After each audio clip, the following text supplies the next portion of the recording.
मनसेच्या शिबिराच्या ठिकाणी अमित ठाकरे हे पोहोचलेले आहेत। अमित ठाकरेंपाठोपाठ बसेसमधून पदाधिकारी सुद्धा दाखल झालेत।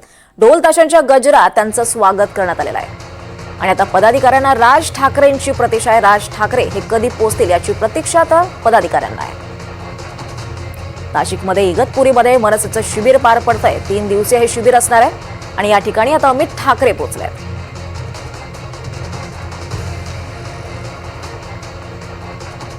इगतपुरीच्या या निसर्गरम्य वातावरणामध्ये मनसेचं आजपासून शिबिर होणार आहेत। 3 दिवस कॅमल व्हॅली रिसॉर्टमध्ये मनसेच्या पदाधिकाऱ्यांचा मुक्काम असणार आहेत।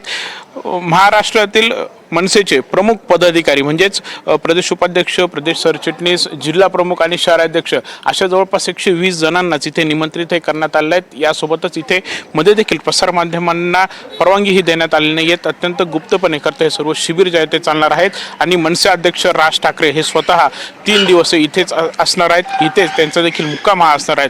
त्यामुळे एकंदरीतच आता आपण बघितलं तर काही दिवसांपूर्वीच मराठी विषयाच्या मुद्द्यावरून ठाकरे बंधू हे एकत्र आले होते। त्यानंतर आगामी निवडणुका देखील ठाकरे बंधू एकत्र लढवणार का याकडे राजकीय वर्तुळाचं लक्ष लागलेलं आहे आणि त्यानंतरच होणारे हे शिबिर हे महत्त्वाचं ठरणार आहे। यासोबतच आता मुंबई महापालिका ही खरं तर ठाकरेंसाठी अतिशय महत्त्वाची देखील आहे। त्यामुळे आता मुंबई महापालिकेच्या पार्श्वभूमीवरती मनसेची काय भूमिका असणार आहे याकडे देखील सर्वांचं लक्ष लागलेलं आहे। यासह आता मराठीचा जो काही मुद्दा मनसेने छेडलेला आहे त्या मराठीच्या विषयावरती देखील राज ठाकरे इथे पदाधिकाऱ्यांना मार्गदर्शन करणार आहेत। आता खरं तर इथे पदाधिकारी देखील येण्यास सुरुवाती झालेली आहेत आणि साधारणतः दुपारी 2 वाजेच्या सुमारास राज ठाकरे हे इथे पोहोचतील असं देखील सांगण्यात आलं आहे। त्यामुळे एकंदरीतच आता या मनसेच्या 3 दिवसीय शिबिरामध्ये राज ठाकरे पदाधिकाऱ्यांना नक्की काय कानमंत्र देतात हेच पाहणं महत्त्वाचं ठरणार आहे। कॅमेरा विकी पवारसह प्रांजल कुलकर्णी, NDTV मराठी, इगतपुरी, नाशिक।